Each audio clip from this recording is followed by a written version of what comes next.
guys, I'm just going to run you through, again, weekly video, hold myself accountable, share some value that I learned and some lessons that I learned throughout this week that I'm going to implement into my life. Let's get into it. Okay, first thing, how much you can work is just an ego game. And I very quickly learned this from a lot of different entrepreneurs, studying a lot of podcasts, how these people act, watching their videos, basically documenting their journeys. Focused work and work is a very different thing. Somebody that says, I work 14 hours a day, nobody outworks me, that shouldn't be a flex. If you can get 14 hours of work in their mind done in 3 hours with focus, that's a no-brainer. Why wouldn't you want to do that? So the goal isn't to outwork, the goal is to just be smarter with our time. Everybody has the same amount of time in the day. So delegation, focused work, and this is why I just got one of these. I got a timer.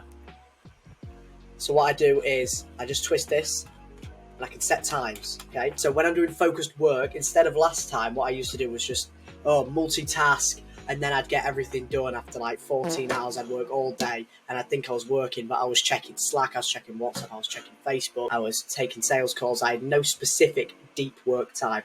I have 2 deep work spots now. One straight in the morning after my morning routine at about 8, so 8 till 9:30, then I go gym. Straight after the gym I have lunch, so at about 12:30 till 2 I'll have another deep work session, and this is where I'll use this. So what I'll do is I'll look at the task on my get shit done list. I'll go, okay, I've got 90 minutes to get as many of these done as possible. How long is this task going to take me? Okay, it's going to take me 40 minutes. Okay, half that. 20 minutes. Okay. Click it. I've got 20 minutes to get this task done, and it puts the pressure on. I'm working focused, no other tasks, all my energy is going into it. I've got my brain FM on, my binaural beats. I'm just focused on that one task, and I'm getting so much more done. I would recommend getting one of these. Get yourself a stopwatch or a timer. So say for example you think it's going to take you 2 hours to write a piece of ad copy and create a funnel. Put an hour down and see how quickly you'll be able to do it. You'll be surprised. Sometimes you might get sidetracked. It might take longer than expected, and that's okay too. But the point is to put pressure on, because chances are you're probably giving yourself way too long and you're not working as hard as you possibly could be with the hours that you get. Focused work is very different to what other people class as focused work. I thought I was doing focused work when I was on Facebook and Slack and WhatsApp and email, juggling that between focusing on a task. That's not focused work. Focused work is everything else off one tab open, focused on one specific task only, no distraction, no other thoughts in your mind. That's the only thing that's taking up all your energy. Another thing that I've also just invested in, which I think is going to be very worthwhile, is I'm getting 2 jars. I'm going to have paper clips in one jar. The other jar is going to be empty. Every time I stack a win, every time I do something that's going to help my future self that I said to myself I was going to do, I'm going to get one paper clip from this jar and put it in this one. That way I can visually see how many wins I've stacked at the end of the day. Because I think a lot of people, yeah, they might be stacking wins and they might not even realise it. And the same with L's as well. An example of stacking an L is saying, for example, for me, I still go out on the weekends with friends and I'll drink alcohol. I might go on a vape, for example, and that is classed as me stacking multiple L's. I said to myself, I am not going to go out this weekend. I go out this weekend. Okay, that's an L. By simply saying every win that I stack, I move it in the jar. If I stack an L, I pull one out of the jar and I just leave it on the side. So I can see my L's and my wins. And then I can start to visualize how I'm doing throughout the day rather than just being on autopilot like, oh, I think I stacked some wins today. I can't remember any losses. Like, okay, I stacked 10 wins today in comparison to my 1 loss. What was that 1 loss? I drank a fizzy drink. Okay, what can I do tomorrow to improve that?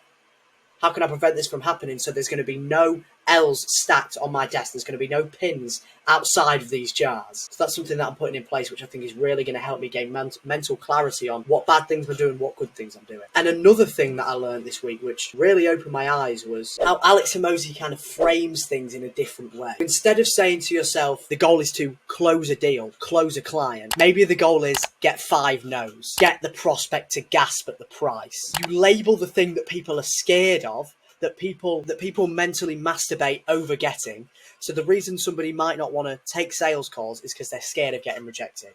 The reason somebody doesn't approach a girl is because they're scared of getting rejected. But if you frame that thing as the end goal, then the whole dynamic of the thing changes. Yeah, you're probably scared to take a sales call, but if you say, okay, my goal is to just get a no. My goal is to go on this call and get a no. You get a no, you're like, oh, guess what? Jamie, I just got a no from this guy. I just got my first no. Or, oh, guess what? You should have heard the gasp on this one. This one really gasped when I told him the price.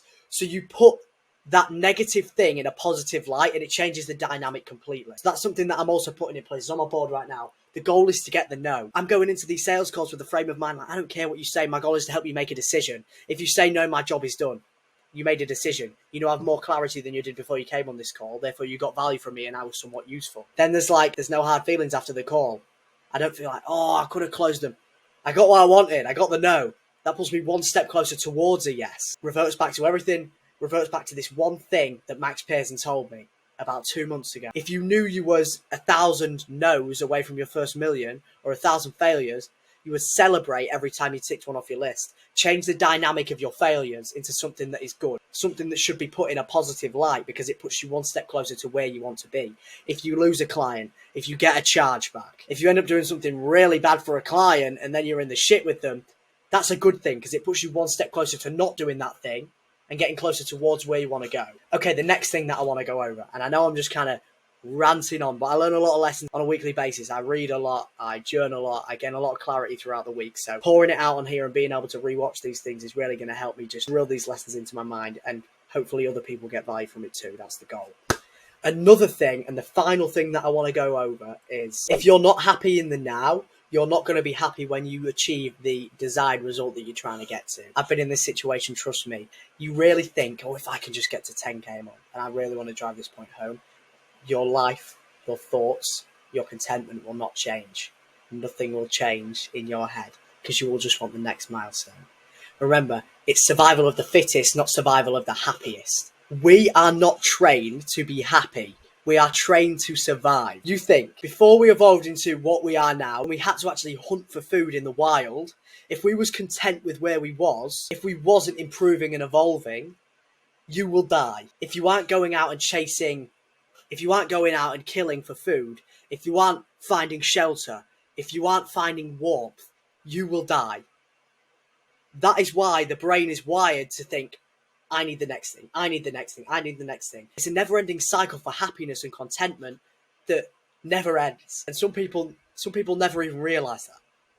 They genuinely believe, and I still believe it now, I'm like, 100k a month, if I can get there, oh my God, I'm going to be amazing. Nothing's going to change. I know that now.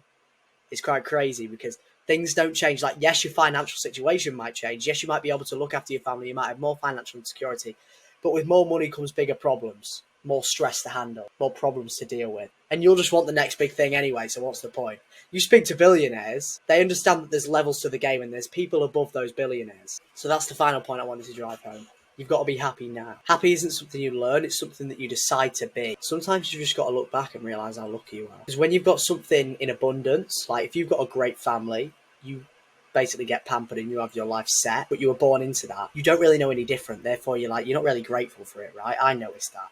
Then when you get taken away from that environment, maybe you spend a week out alone, you might realise how good your life really has been, because when you've got it in abundance, you don't realise that. That's it from me. Have a good weekend, guys. Take care.